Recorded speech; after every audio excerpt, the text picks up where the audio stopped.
Welcome to the Rebel Rise podcast, a place where values-driven founders on a mission for more come to connect, learn, and grow. Here, we celebrate the relentless spirit of leaders building businesses that create real good for their clients, communities, and the world. No subject is off limits, and every episode is designed to bring you clear strategy, steady leadership, and people-first operations you can actually sustain. Get ready to grow ethically, lead well, and build something that works without burning you out. Your impact journey begins right here. Let's go.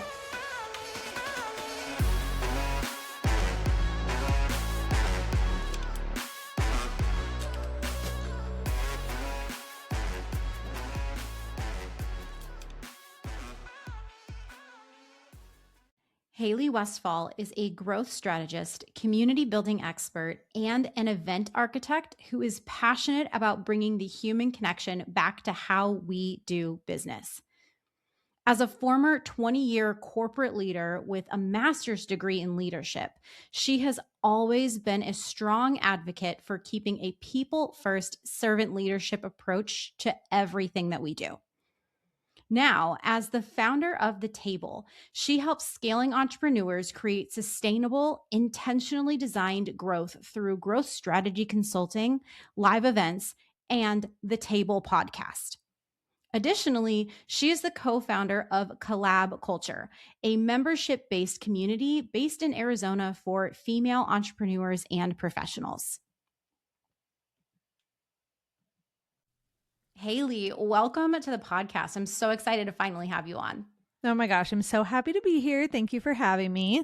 Yes, and I am so excited for this conversation today because we are going to have so many fun things to dive into because, like myself, you are also somebody who has multiple businesses. And yeah. I'm so excited to dive into that.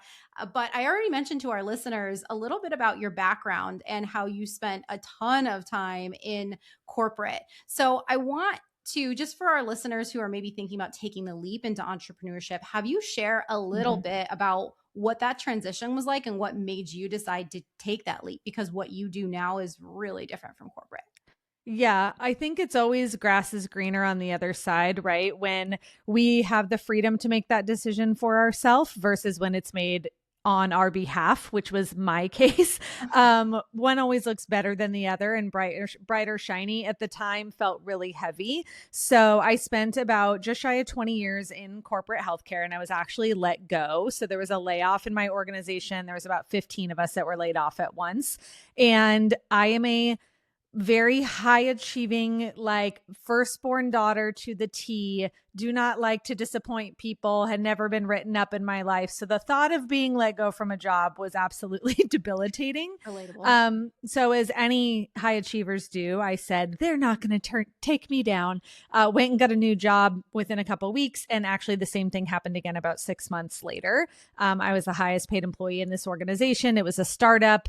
They needed funds, once they got their doors open. And so I was let go again. So I actually became an entrepreneur a little bit out of spite and also out of necessity because I went from making a lot of money to no money real quick. Yeah. And we had to get scrappy, and actually built my first business as a social media marketing agency. One friend had reached out and said, hey, like you're creative, you're good with words, articulate, all of these things. Like, would you be willing to help me?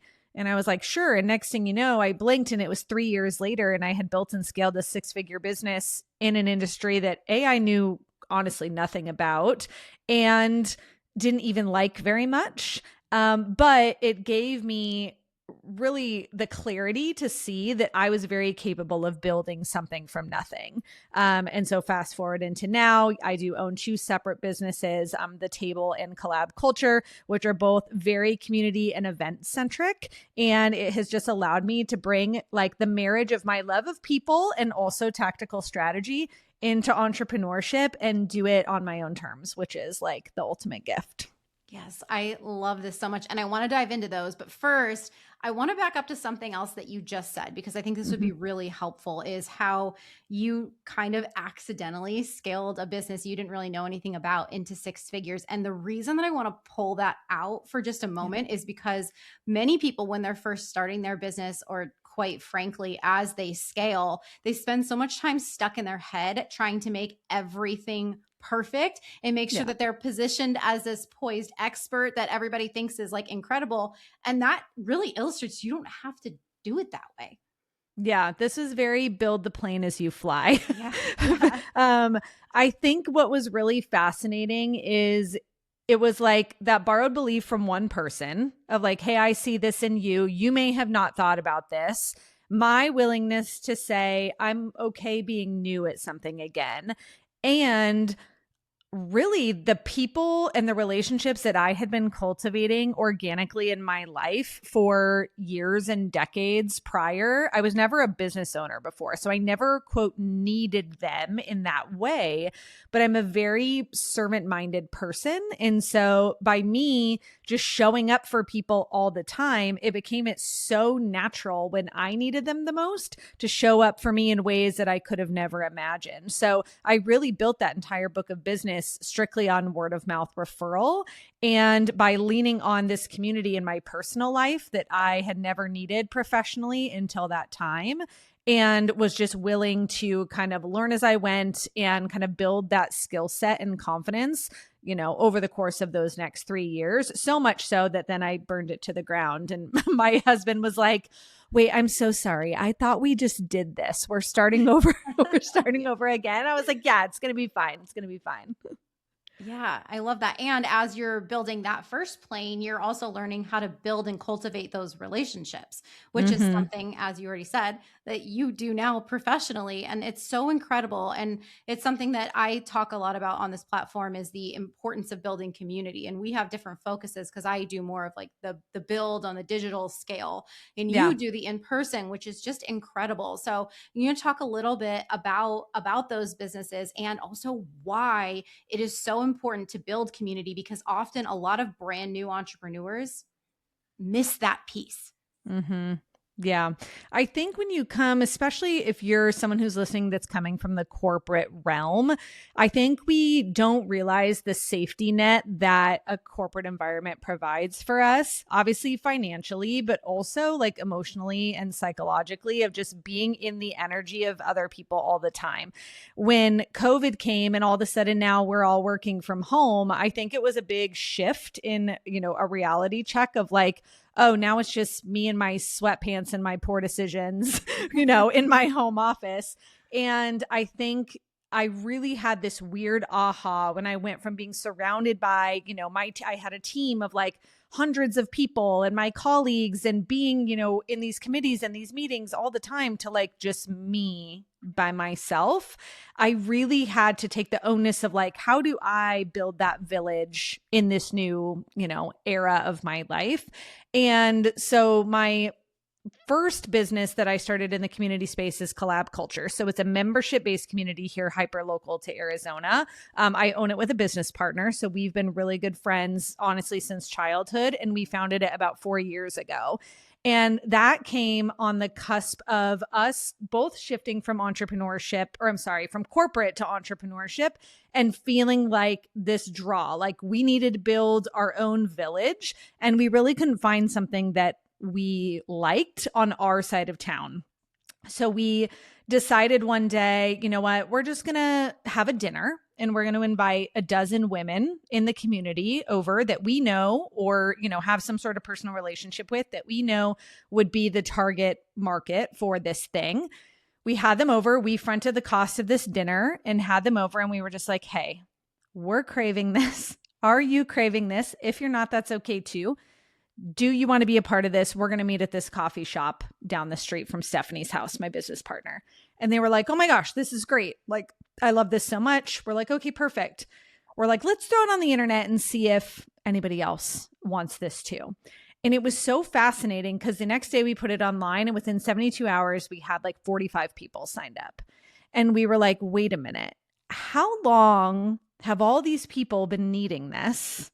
and craving this. And it just took one person to be brave enough to say, all right, I'll play. Let's see what happens. And that community has grown very organically. We now actually have a second chapter up in Northern Arizona and Flagstaff as well. And it has just been such a cool evolution that gave me the confidence and permission slip to build the table, which is my separate brand, to run along tandem. And we were talking about this before we started recording, but being in the community and event space and having multiple businesses that exist independent of one another that arguably do similar things is a bit of a ballroom dance situation, right? Of creating that kind of distinguished differentiator from each other. So it's not creating confusion or decision fatigue for your ideal buyer if arguably the same person could get value from one or the other. And I think when I look back now, right, removed 6 years later from when that happened, I think that community is the ultimate tool that really catapulted me into understanding what I was capable of and me not quitting. Because think about if you come from corporate, how easy is it to just like get on LinkedIn and you're just like, I could do that. I could do that. What if I just did that? It would be easier. Right? It would be a lot easier if I just went back and did that. But I think having that support system that I've kind of cultivated in both of these spaces has really created time and space for me to understand what's really possible.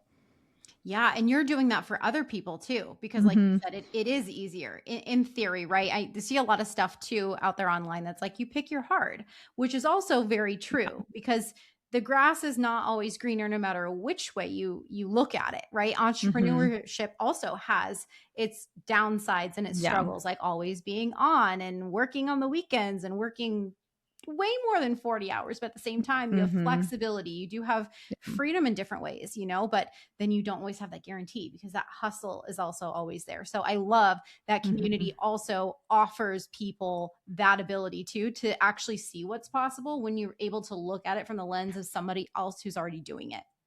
Yeah. And, you said something that I think is so important. It's like both things can be true, right? We can have the freedom and we can have like this like beautiful gift that is the flexibility to like build whatever we want. Like what a time to be alive. You can literally build and create whatever you want and live in a place that supports the ability to do that.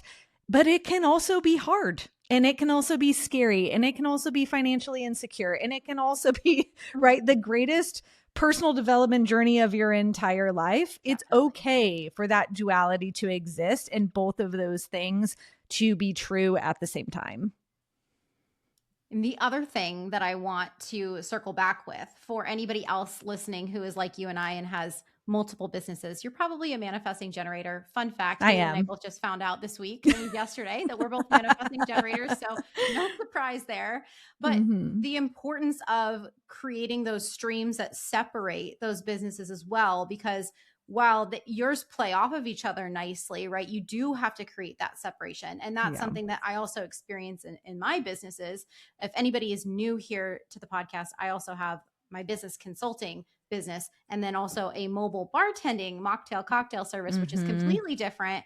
And so while yours relate, I also find ways to make the two of them cross over where they can, because my ideal client for both businesses is also a similar person like yours is too. Yeah. I think it's a slippery slope, right? That bleed over of one into the other. We always laugh. My business partner, Stephanie, and I for Collab Culture are like yin and yang. Like we have literally been friends for 30 years and like where I struggle, she thrives and vice versa. And we always laugh because like even the way that we structure how our brains work, like in a work day is she's like so siloed and segmented. Her and her husband own multiple businesses. They're silent partners. They have other companies that they own. And so she's like, nope, I'm focused on like this thing, right? Like very linear. And I'm like on a roller coaster, like, right? With 57 tabs open at the same time. So yeah, I do think we as as the business owner, have to have the discernment of understanding when that bleed over makes sense and where it can get slippery in like a negative way, where you're allowing one to like compete with the other as far as even like your energy, right? Where we're not able to like really give 100% in one place. And instead we're like, we're kind of 60% here. And then we're like 70% here, but we're missing stuff left and right. And so it is a little bit of a dance, but I think for somebody who is like a manifesting generator who's always wanting to be creating and doing new things and evolving, I do think that it is a sweet spot of somewhere to be, because it kind of gives you some variability without it being like so unhinged that you're just off your rocker every single day. Right. And so what was your process as you're realizing this when you're building these two businesses that, oh, I need to create some separation? And then also, I don't want to throw too much at you, so I can remind you of this one if I need to. But in the wake of that, you also, with both businesses, need to make people feel very included, very seen, very heard. So how did you accomplish that? I will say on your first part, it is still a work in progress every single day. So the table was born because I wanted to create intimate experiences for people to connect and have deeper conversations. And so it was actually started back in 2023 as it was going to be like a dinner party series. And originally it was going to be exclusively for women, because for me, that was easy, path of least resistance, right? I already had this warm network. We were not doing something like that. So there was a differentiator. And I had this aha the first couple of events where women from our collab community were tagging collab in stories from table events. So I'm like, this is really fascinating. So instead of being like triggered and pissed off, I went back and like started asking questions. And it was creating muddy waters for people where they were not actually realizing that these two things were separate from one another. So over the course of the last couple of years, I've really had to make these fine-tuned tweaks in the messaging, the formats, actually opening it up to being co-ed, where there's a couple of them that are female only, but the majority of them are open to anyone. And having kind of these signature series where it's like, hey, we have this event series called Legacy Builders. So this is a intimate dinner party specifically for growth focused couples. A lot of them are like a mixed pair, like one corporate partner, one entrepreneurial, spouse. And having that signature series where it's like becomes an anchor for the table brand, where it's like, oh no, this is what, the table is known for creating these things. But even going into, this year, I feel like it's constantly this checking back in and seeing, what is that phrase? Like, don't bite the hand that feeds you type situation, where it's like, are you creating decision fatigue even from an investment perspective in an uncertain economy where people are a little more conscious about where their dollars are going, where they're like, well, I can pick this or this. And I'm like, well, I own both. And I don't want you just saying, I can't choose, so I do none. Right. So we have to decide like where that makes sense.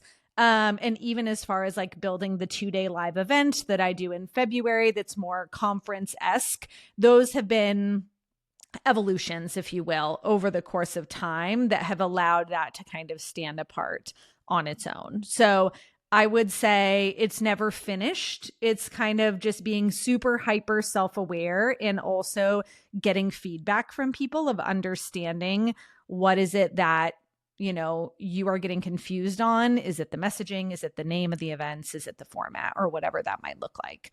I'm so sorry. Remind me the second part of your question. Yeah, I knew I was going to forget. As I was teeing this up, I was like, I'm asking too much at once. So, in the wake of all of this, how were you making sure that these people still felt seen and heard while you're trying to juggle both of these and differentiate?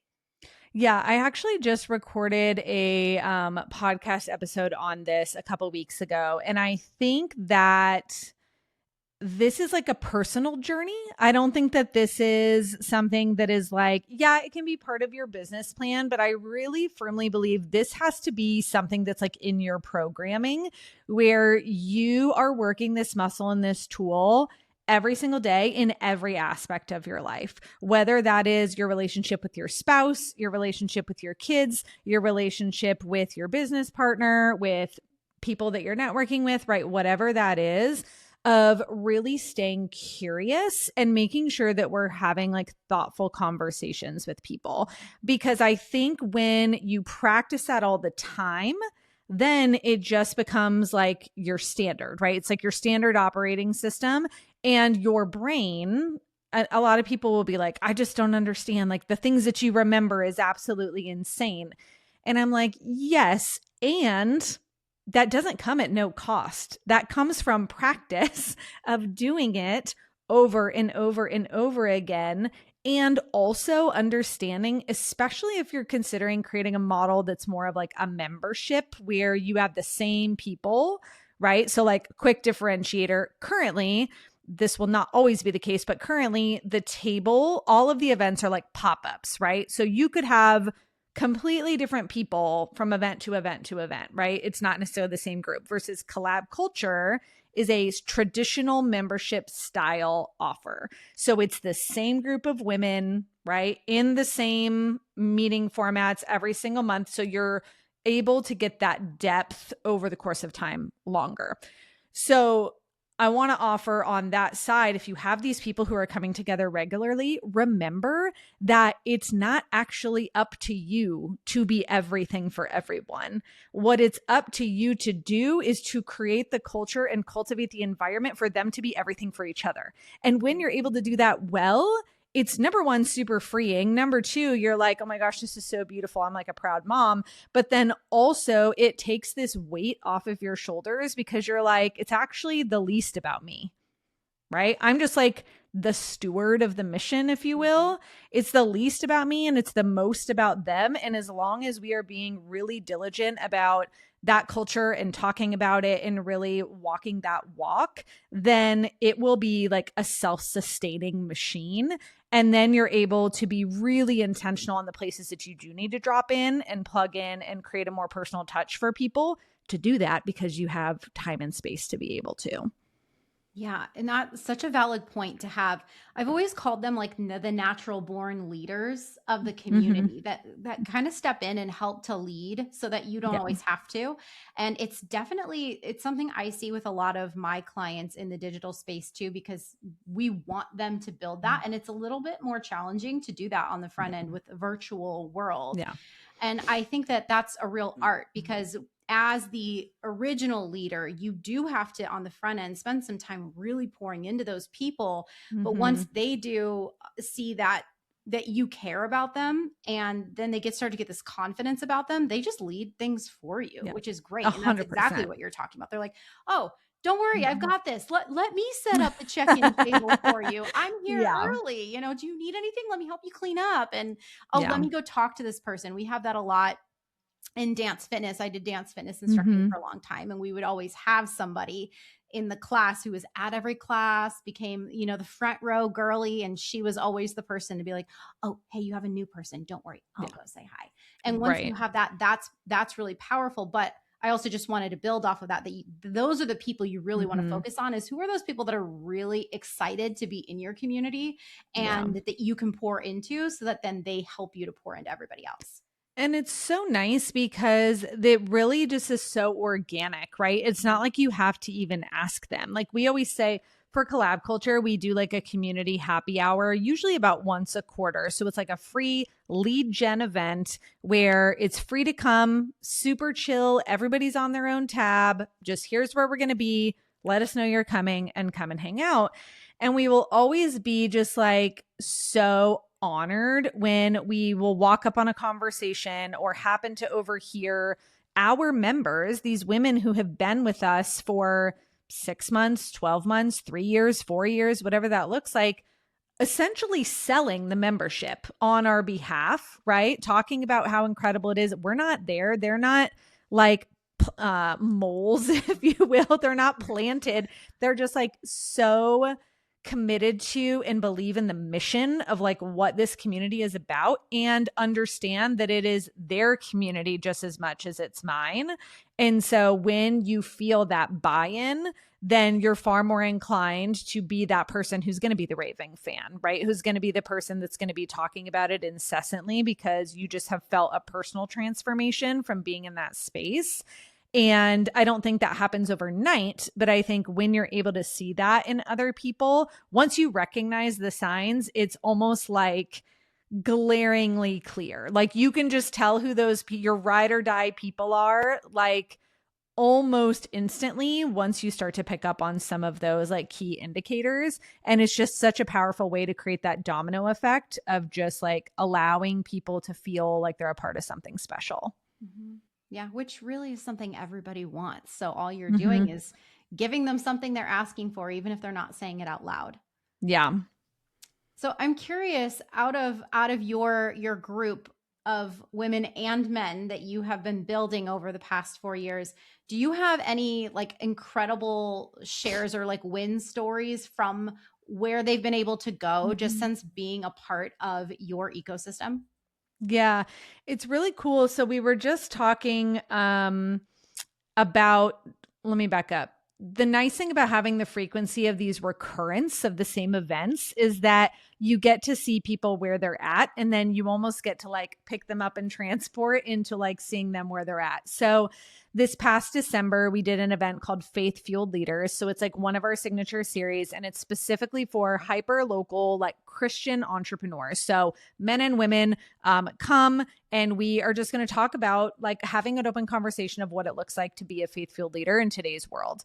So the really cool thing was this year, our panelists, all 4 of them were attendees from the year prior. And we literally talked about their transformation. You know, one of them was literally on the cusp of financial bankruptcy, like losing everything, losing their business, doing all these things, and just like the miracles that had taken place in his business from last December to this December. One of them was a girl who had been in corporate. She actually has a really cool story of like recovery from like a prior alcoholism diagnosis, and just really like having this beautiful redemption story. And then going from corporate to going out on her own, and just like the absolute magic that has happened in her business. And then the other one was a couple who actually was my co-host from the year before. And he actually ended up only co-hosting with me because the wife had to have unexpected open heart surgery. And so it was a full year of like, you know, not knowing if she was going to make it, essentially, to then coming full circle. And I just think like those things are so cool. We had one of the girls from the Table Experience Live, which is the 2-day live event that I host. She came in 2025, was barely just starting to like explore opening her own business. And she came back this year and was like, my business was born here. Like literally in these 2 days of like the strategy and the direct proximity to these speakers and getting exactly what I needed, I walked away and literally built my business in the days to come. And I think that that is just such a beautiful testimony to like the space that we create for people to want to come back. There's so many stories of, you know, people even in our membership on the Collab Culture side. We have a physical therapist. We were just talking to her. She had her first baby about a week ago, and she's a mobile PT. When she joined Collab, I remember so distinctly her very first meeting. She was in the very front. She stood up to introduce herself, and she's like, I actually don't have a business. I'm still taking her boards to become a physical therapist. And she's like, I'm just excited to be here and learn, like super young. And it was like so cool. And we were just talking about this. Like she's now built and scaled her mobile physical therapy practice. She's brought on multiple other PTs to help cover different areas of the valley. She's now able to have a baby and be able to create space to have a maternity leave and feel like her patients are still being taken care of. And I think all of those things, I mean, we are not magicians. This is just things that happen as a byproduct of the culture that you are creating. And if you're not sure if you're making an impact, I want you to ask yourself, what would happen if just one person Like, how would that feel if there was just one person that I could help create immense transformation for personally or professionally? Would that make me feel good? My guess is yes. And then when you multiply that, it just makes it such a fulfilling place to be and also be able to call it work at the same time. Yeah, and it's just so beautiful because when you're in that collective energy of other people that are aligned with Mm-hmm. you, what is actually possible, right? And so Yeah. whether you're listening and you want to be the creator of a community, or you're realizing through this conversation you need to be a part of a community. Also, if you Mm-hmm. are not feeling that way, I promise you, you do need to be a part of a community. So highly, highly recommend it. It's just incredible. And you host so many beautiful events here too. I know we've mentioned a couple so far. I Mm-hmm. just went to Healthy and Wealthy too, which was so much fun. I will tell Yeah. everybody here that like the events are also welcoming. There's so many different like activations throughout many of the events and other Mm-hmm. local businesses that are there that you can also connect with.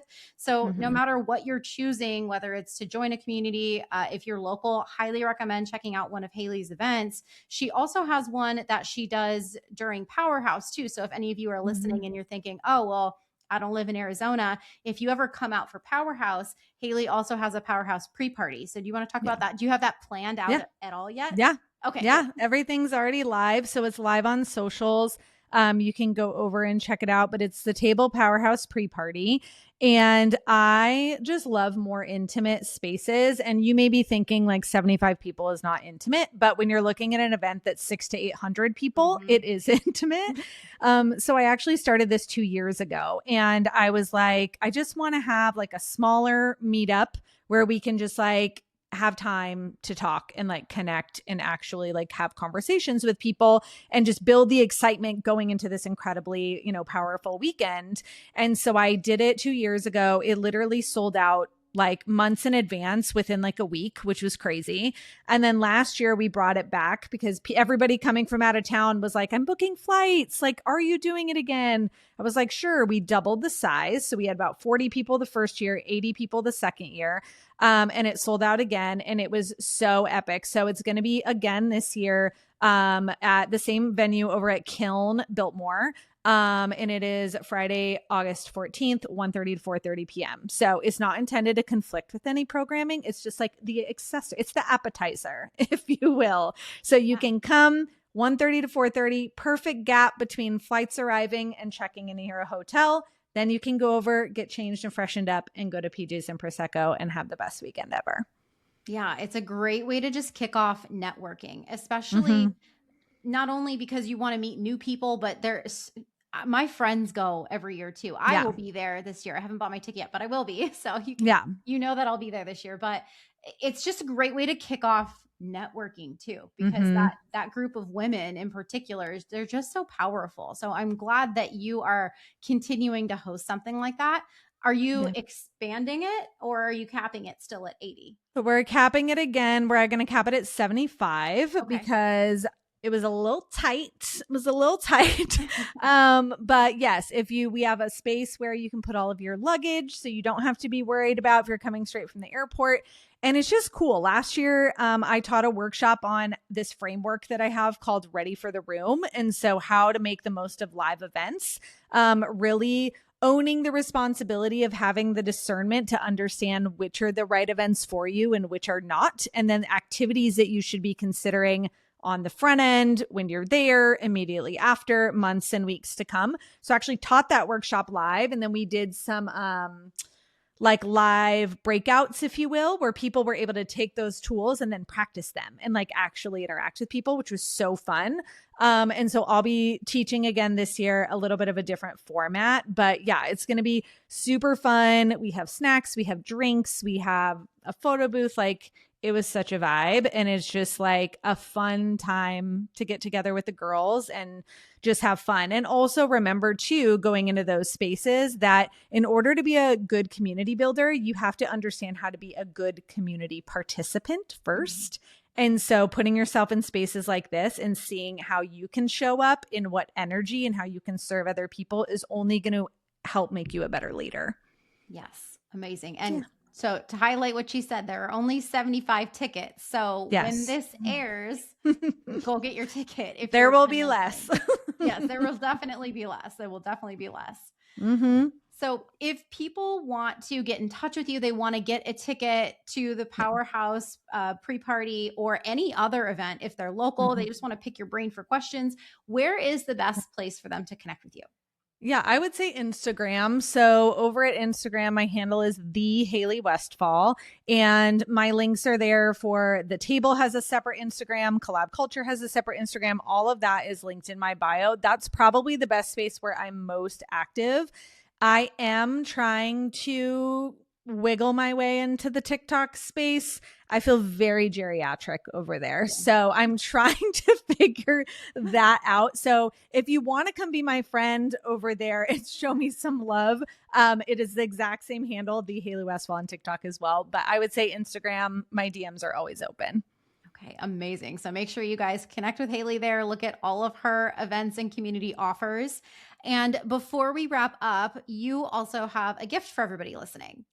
Yeah. So I have a freebie called the Connection Compass, which is an incredible resource for people to be able to really get access to vetted, like signed, sealed, stamp of approval events. So you're looking at conferences, events, retreats, membership communities, both virtual and in person.